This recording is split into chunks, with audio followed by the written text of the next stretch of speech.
اورحان غازی، جسے اورحان بے کے نام سے بھی جانا جاتا ہے، سلطنت عثمانیہ کا دوسرا سلطان تھا۔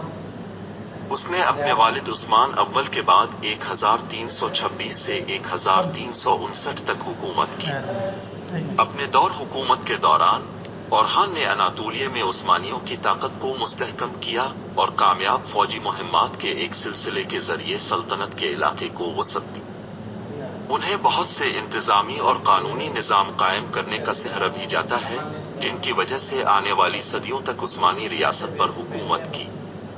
اس مضمون میں ہم اورحان غازی کی زندگی، کارناموں اور میراث کا جائزہ لیں گے۔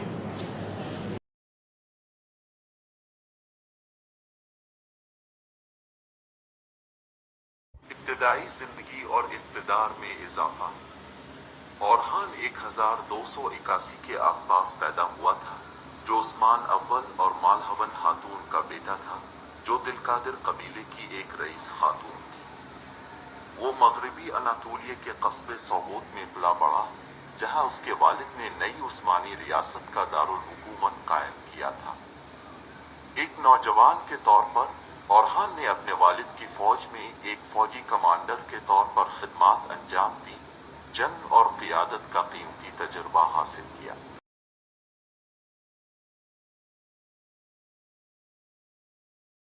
جب 1326 میں عثمان کا انتقال ہوا تو اورحان عثمانیوں کا سلطان بنا۔ اسے اپنے دور حکومت کے ابتدائی سالوں میں بہت سے چیلنجوں کا سامنا کرنا پڑا، جن میں بازنطینی سلطنت اور منگول الخانات جیسی پڑوسی طاقتوں سے خطرات بھی شامل ہیں۔ تاہم وہ ایک ماہر فوجی حکمت عملی ساز تھا اور ان خطرات کو پسپا کرنے اور عثمانیوں کو خطے میں ایک بڑی طاقت کے طور پر قائم کرنے میں کامیاب رہا۔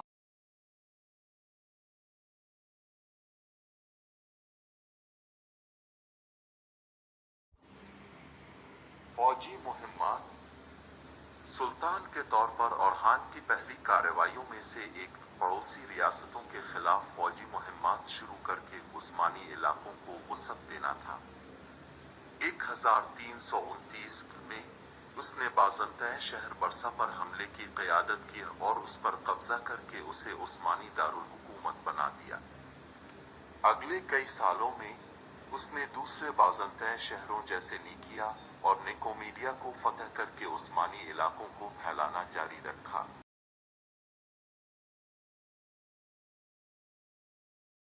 اورحان بلقان میں عثمانی اثر و رسوخ کو بڑھانے میں بھی کامیاب رہا۔ 1364 میں اس نے بلغاریہ پر ایک بڑا حملہ کیا اور کئی اہم شہروں کو فتح کیا، جن میں ایڈرن بھی شامل تھا، جو برسا کے بعد عثمانی دارالحکومت بنا۔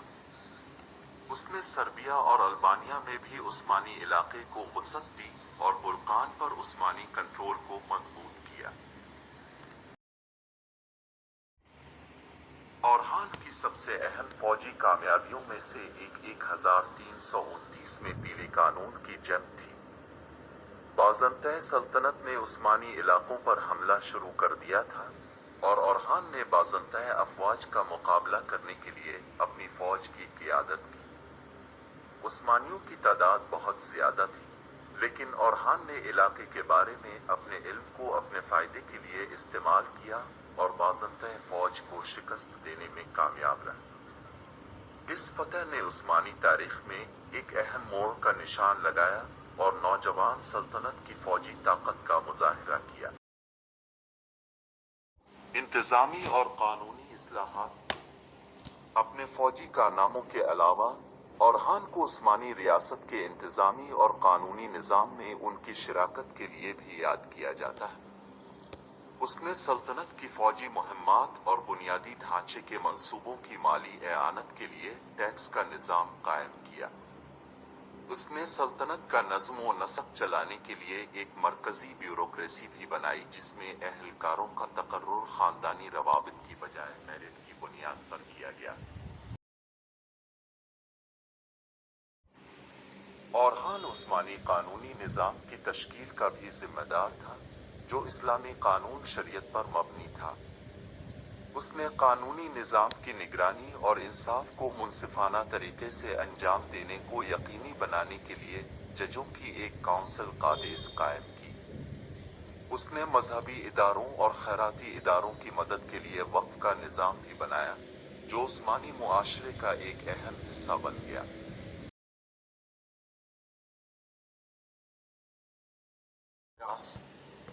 اورحان کا دور سلطنت عثمانیہ کے استحکام اور توسیع کا دور تھا۔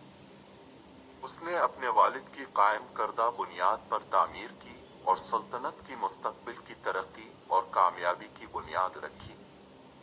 اس کی فوجی فتوحات نے عثمانی علاقے کو وسعت دی اور عثمانیوں کو خطے میں ایک بڑی طاقت کے طور پر قائم کیا۔ اورحان کا انتقال 36 سال کے طویل اور کامیاب دور حکومت کے بعد مارچ 1362 کو ہوا۔ ان کی موت سلطنت عثمانیہ کے لیے ایک بہت بڑا نقصان تھا، کیونکہ وہ ایک عقل مند اور قابل حکمران تھا جس نے سلطنت کے دائرہ کار کو وسعت دی، اس کے نظم و نسق کو مضبوط کیا، اور قانونی اور سماجی ادارے قائم کیے جو آنے والی صدیوں تک عثمانی معاشرے کی بنیاد تھی۔